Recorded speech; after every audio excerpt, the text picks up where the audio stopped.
आज हमारे over thinking detox challenge का डे 1 है और आज हम समझेंगे कि ये एक्चुअली में ओवर थिंकिंग होती क्या है।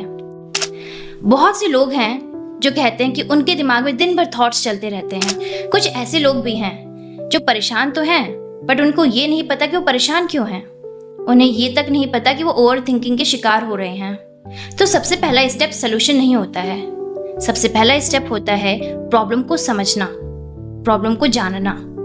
देखिए, ओवर थिंकिंग 2 तरह का होता है। पहला होता है हमारा प्रॉब्लम सेंट्रिक थिंकिंग और जो दूसरा होता है वो होता है हमारा सोल्यूशन सेंट्रिक थिंकिंग। जो लोग बोलते हैं कि उनको ओवर थिंकिंग की दिक्कत है वो प्रॉब्लम सेंट्रिक थिंकिंग के अंडर आते हैं। जैसे कोई इंसान है और उसको फाइनेंशियल इशू है तो क्या सोचेगा? अगर वो प्रॉब्लम सेंट्रिक थिंकर है तो वो यही सोचेगा ना कि काश मैंने पढ़ाई कर ली होती, काश मेरे पापा मुझे अच्छे स्कूल या अच्छे कॉलेज में एडमिशन करवाए होते, काश मैंने वो जॉब कर ली होती। और इसी तरह से वो बहुत सारे नेगेटिव थॉट्स के लूप में फंस जाता। फिर वो फ्यूचर के लिए नेगेटिव प्रेडिक्शन करेगा कि घर कैसे बनाऊंगा, बच्चों के स्कूल की फीस कैसे दूंगा, अपने सोसाइटी में अपने स्टेटस को कैसे मेंटेन करके रख पाऊंगा। और इसी तरह से बहुत सारे थॉट्स। हर प्रॉब्लम का और हर इंसान का अलग अलग थॉट प्रोसेस होता है।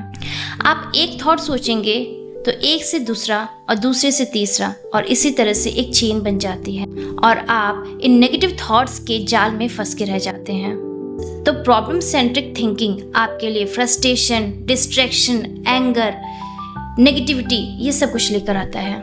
कुछ हमारे सोल्यूशन सेंट्रिक थिंकर्स भी होते हैं जो कि अपने फ्यूचर के लिए प्रेडिक्शन करते हैं। जैसे अगेन एक इंसान है और उसके साथ भी सेम प्रॉब्लम है फाइनेंशियल इश्यूज का, तो वो क्या सोचेगा? अगर वो हमारा सॉल्विंग सेंट्रिक थिंकर है तो वो यही सोचेगा कि मुझे ज़्यादा पैसे कमाने हैं, मैं ज़्यादा पैसे कमाने के लिए क्या कर सकता हूँ, क्या मैं कोई कोर्स कर सकता हूँ या मैं अपने स्किल्स को डेवलप कर सकता हूँ जिससे मुझे और अच्छी अपॉर्चुनिटीज़ मिले।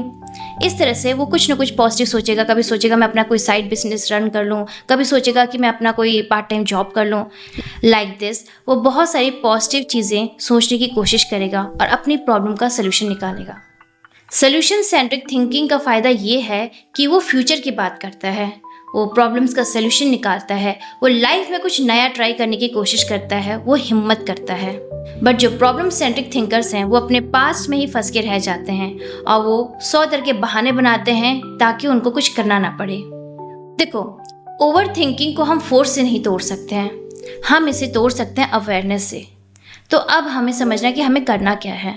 तो जब भी आपको रियलाइज हो कि आप ओवर थिंकिंग के जाल में फंस गए हैं, आप तुरंत उसी टाइम पर रुक जाइए, थोड़ा सा पानी पीजिए, 3 गहरी सांसें लीजिए और फिर अपने थॉट्स को ऑब्जर्व करने की कोशिश कीजिए। तो आज का जो डिटॉक्स मेथड वो क्या है? Stop, take a sip of water, take a 3 deep breath and observe your thoughts. याद रखिए कि ओवर थिंकिंग की कोई मैजिक मेडिसिन नहीं होती है कि आपने एक बार ली और इंस्टेंटली आपकी सारी प्रॉब्लम्स खत्म। आपको ऑनेस्टली हर एक टास्क पे काम करना पड़ेगा क्योंकि हीलिंग शॉर्टकट से नहीं आता है, वो आपके डेली एफर्ट्स से आता है। ये चैलेंज तभी काम करेगा जब आप खुद से रिस्पॉन्सिबिलिटी लेंगे अपने माइंड को चेंज करने की।